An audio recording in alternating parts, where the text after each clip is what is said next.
Assalamualaikum. So first we have to learn about what kind of resin you used in your project and what kind of resin you have to avoid to use in your project. You have to use crystal clear resins in your project. If your resin turn into yellowish tone, don't use it.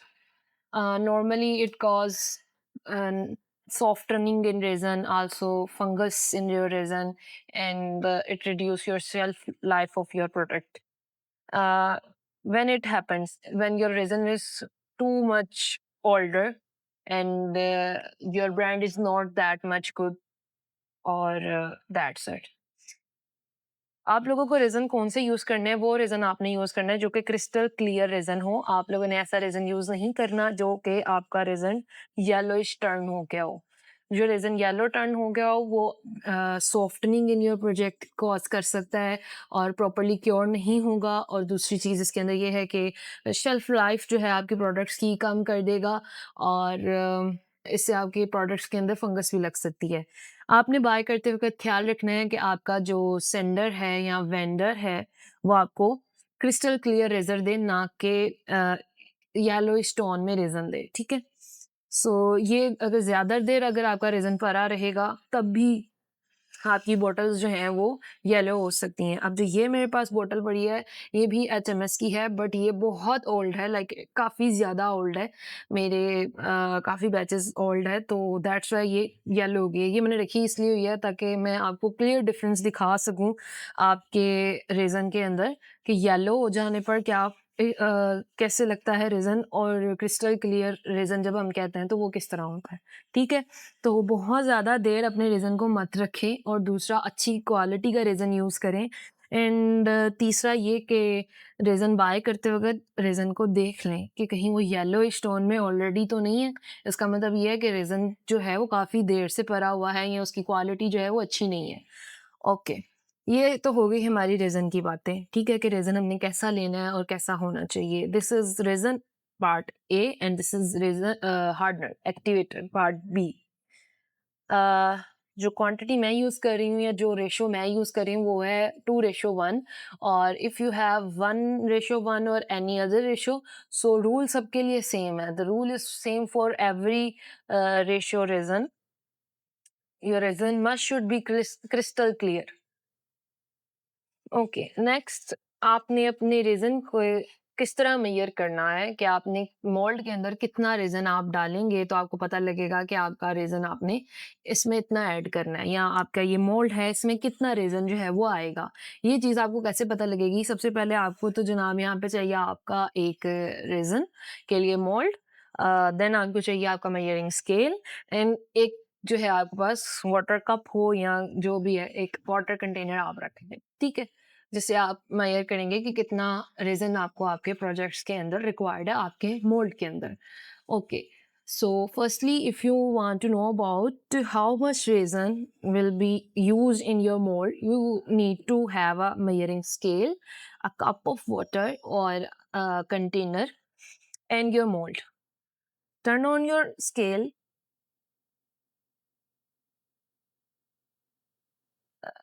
put your mold on the scale and turn your scale on 0. After that, no, slowly add water in it.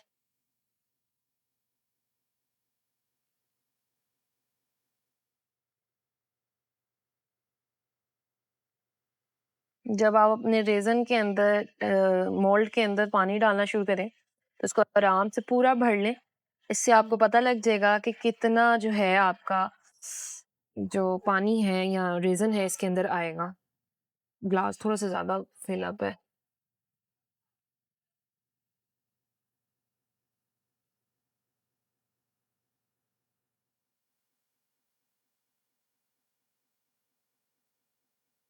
Okay, it's not still full.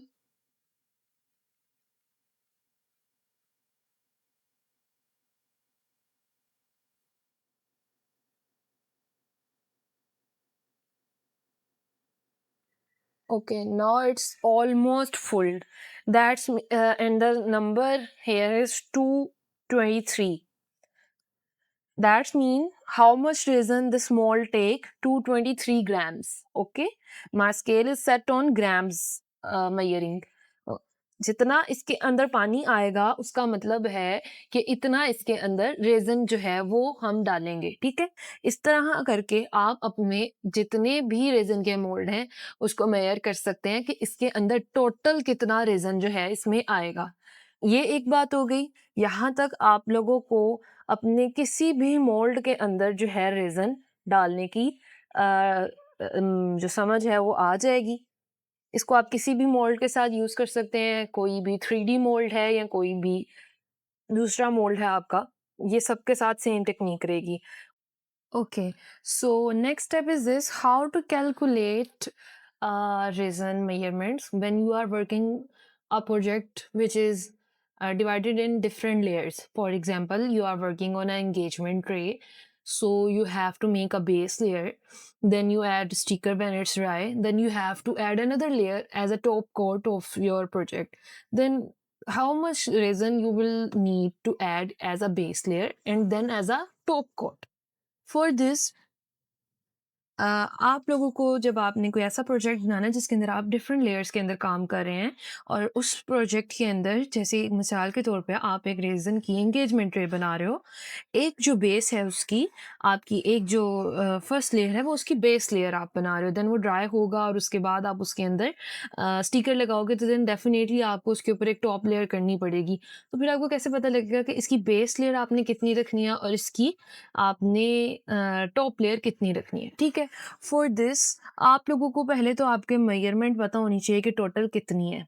हमारी इसकी total measurement इसके अंदर कितना raisin आना था? 23 ग्राम, 223 grams. To calculate this two layer, yeah, any other layer like two layer, three layer, any layer process or project, you need to divide whole number, matlab whole quantity of 223 gram resin divided by 3. You will get your third. If you are working with 3 layers, then you will get 74 gram resin needed in your first layer. Okay. And for more easy way, you have to simply divide 223 gram divided by 2. Then you will know 111.5 grams, approximately 112 grams, approximately 112 grams resin you need as your first base layer.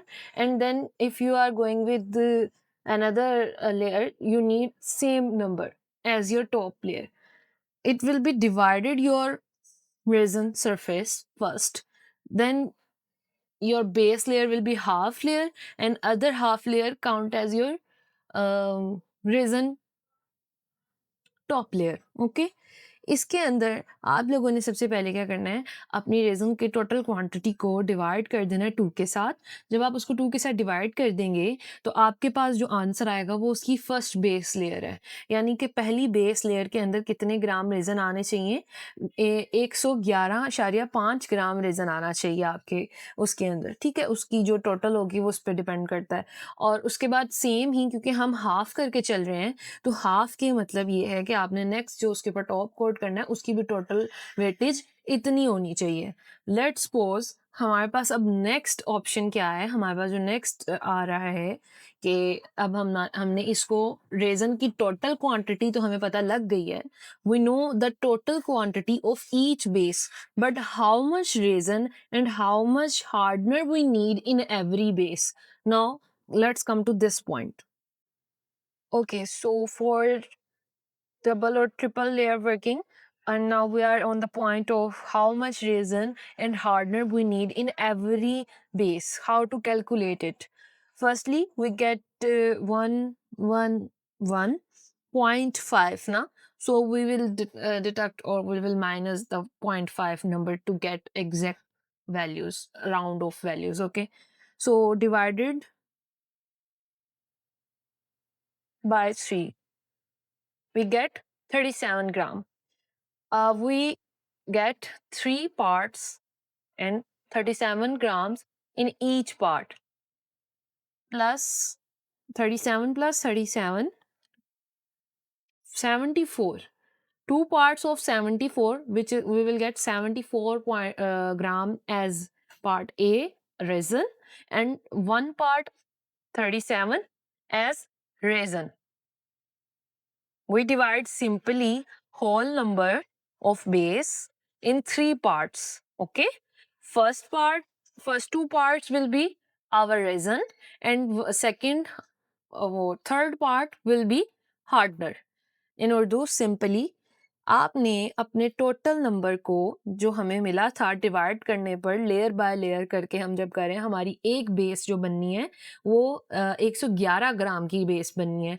इसके अंदर अब हम देखने जा रहे हैं कि किस तरीके कार से आपने रेजन ऐड करना है और कितना आपने इसके अंदर हार्डनर ऐड करना है। इसके लिए आपने सिंपली इसको 3 के साथ डिवाइड कर देना है। आपके पास आंसर क्या आ गया? 37 आंसर आ गया। अब 37 का मतलब है कि आप इसको जब 3 दफ़ा इसमें 37 प्लस 37 करेंगे तो आपके पास दोबारा वही आंसर आ जाएगा। 37 प्लस 37 अगर आप करो 74 आ जाएगा। 3 पार्ट्स के अंदर आपने अपने रीज़न को डिवाइड किया, अपनी बेस को। एक पार्ट कितने ग्राम्स का होगा? 37 ग्राम का। और हमने 2 पार्ट रीज़न के डालने हैं, 1 पार्ट अपना हार्डनर का डालना है। तो 2 पार्ट्स की कैलकुलेशन हमारे पास कितनी आ गई? 74, और 1 पार्ट की उसकी कैलकुलेशन कितनी आ गई? 37। ओके? इस मेजरमेंट के साथ आपने अपनी हर बेस के अंदर अपना जो रीज़न और हार्डनर है उसको ऐड करना है।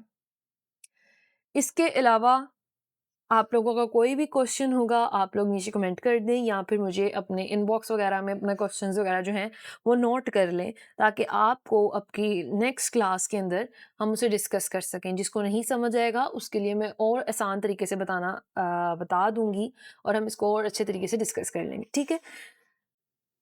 For surface areas like MDF, woodens, and any other kind of projects like canvases, we tape the boundaries and calculate. First, we need to know about the size of any project, any surface area we are working on it, and then we make sure how much thickness we need in our project. Okay, then according to that, according to these measurements, we will set our base layer thickness and base layer measurements, and then our top layer measurements.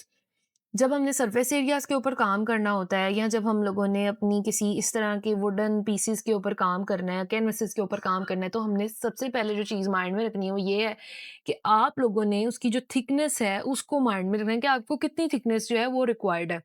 जितनी thickness आपको required होगी उसके according आप अपने MDF boards के ऊपर अपने surface areas के ऊपर जो है थिकनेस के अकॉर्डिंग उसका वॉल्यूम और उसकी जो आपकी रेजन की क्वांटिटीज़ हैं वो सिलेक्ट करेंगे। ठीक है? Further surface